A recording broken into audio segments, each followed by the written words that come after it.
श्री हरी जगत पिता दूर करी तो व्यथा, ऐका सत्यनारायणाची कथा।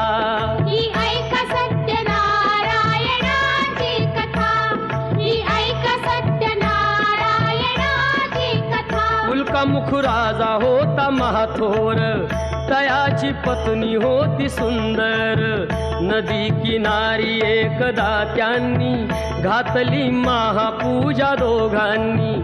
आली एक नौका त्याच मार्गानी, नाव भरलेली पूर्ण द्रव्यानी। होती व्यापारी साधू बाण्याची, रीत पाहण्यास आला पूजनाची।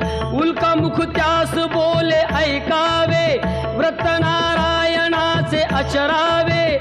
मनोइच्छित फळ मागावे, चरणी श्री हरीच्या लागावे। घरासी आला